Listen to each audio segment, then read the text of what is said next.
Ed Husic, welcome to 7:30. Good evening.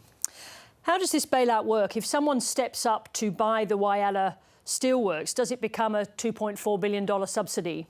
Not a bailout. First thing to mention, this is not a bailout. This is not an owner in a position where they have sought government assistance to help them to tie them over. This is a case where an administration has been triggered because we have had, as governments, federal and state, a concern about the future of Whyalla, and we've had a determination to ensure that the steelworks continue because of our deep belief that, one, it is a sovereign capability required for the good of the country into the long term, and two, through working with the private sector, we can deliver a strong future for Whyalla and ensure that Australian steel making is strengthened as a result of that. Whyalla Steel was meant to be the proving ground for green steel. That was Mr Gupta's promise. Were you completely misled by him? Well, they made a number of claims that clearly did not, in the end, materialise, and that is part of the reason why we've had to take the stand that we did, Sarah.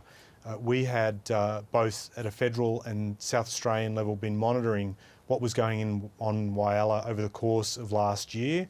Particularly concerned about two events. One, when the blast furnace, there was an issue during maintenance that took effectively steel making offline in Whyalla, and that affected the workers there. The other issue was the repeated cases and news we were getting about contractors, suppliers not being paid for work done in good faith.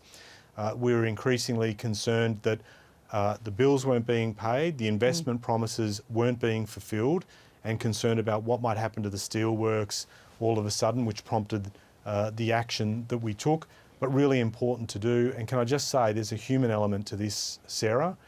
When visiting Whyalla today with the Prime Minister, the Premier and Minister, Koutsantonis, can I just tell you, the feeling in Whyalla is enormous relief. Concerned that they'd been placed in limbo for quite some time, hesitant about thinking about a future. Now a clear game plan for Whyalla, for steel making, and it's just palpable, the relief in Whyalla and the sense of now buoyancy, of confidence in Whyalla as a result of leadership that is being shown by the Prime Minister and the Premier. How much of the funds that have been announced today have been earmarked for the green transition of the steelworks? So we had been working, Sarah, on the development of a green metals pathway for the nation. You may recall a few weeks ago we announced the green aluminium component of that. In steel and iron, we are standing up today and have announced a green iron investment fund, $1 billion, of which up to $500 million could go to assist in the transformation of Whyalla to be able to promote its development towards green steel. Well, can I just ask you this? Do you still have confidence in the viability of green hydrogen after so many major hydrogen plans have been abandoned? I've watched technology, Sarah, and the development of it. Through the course of my time as a parliamentarian, I've taken a deep interest in it. I've never been an evangelist, and I've never been dystopian. I've seen the way technology tracks in terms of people's predictions. Sometimes it's overhyped, other times people believe it'll never work. What you can be confident of is that the world is thinking deeply about the development of hydrogen as a renewable energy source.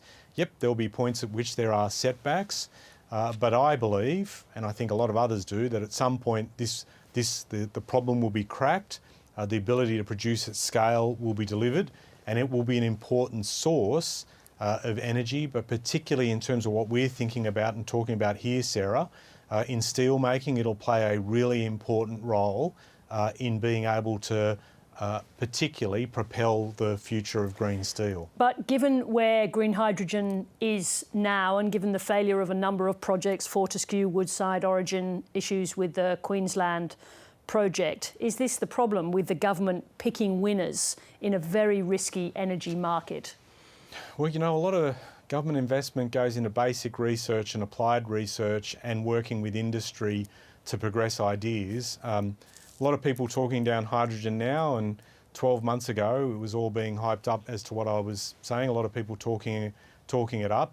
I am a believer that this will emerge. I think that hydrogen will emerge as a source of energy. I refuse to just take at face value the scepticism and the cynical views that are being expressed right now. It is important. They're not cynical views being put forward by Fortescue, Woodside and Origin. They are realistic business decisions for now, aren't they? Look, you are right. You know what? You are absolutely right to make that point to me, that they have reassessed their investment based on where they're at this point in time.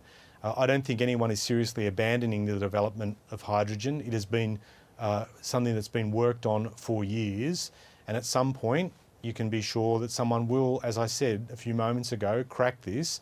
And when that happens, this will fundamentally change the way in which we have access to a renewable energy source, and it will be important. So there are a lot of other parts of the world that are focused on this, but I appreciate that there's a degree of doubt at this point in time. Let's see how it plays out. And just to be clear, for the foreseeable future, coking coal right now is used at Whyalla. You're going to rely on gas in the near future, near and mid-term future. So a number of things. I mean, if you set up an electric arc furnace, there will be, in terms of the process, there will be elements of gas relied upon. But what you're trying to do is progress to a situation where you're lowering the emissions significantly. In longer term, gas in particular will potentially be subbed out by hydrogen, specifically ammonia, and that will play a part of the process. But for the time being, you think the $500 million earmarked for the green transition of Whyalla is money well spent? Yeah, well, it's an important incentive to get private investors to be able to back the transition to electric arc furnaces, for instance, and to be able to see Whyalla have that long-term future. It is an important investment. I think, again, based on the work that we've done as a government around the development of a green metals pathway, through to being able to signal to Whyalla the future that it has and the transformation that it can undergo to get to that future is really important. And I particularly think it's important that we stand up and we fight for the future of blue-collar communities. I mean, I'm a son of a blue-collar worker, a metal worker, who has sat at dinner tables looking at the anxious look in parents' faces, wondering whether or not they have a job. I have said, in particular, that we need to be able to chart that future for blue-collar communities that are doing important work. Steel and aluminium will be relied upon by economies like ours and others well into the future. Blue-collar workers have a role to play in that, and governments working with industry can deliver that future. Ed Husic, thank you very much indeed for joining us today. Thank you. And thank you for your time.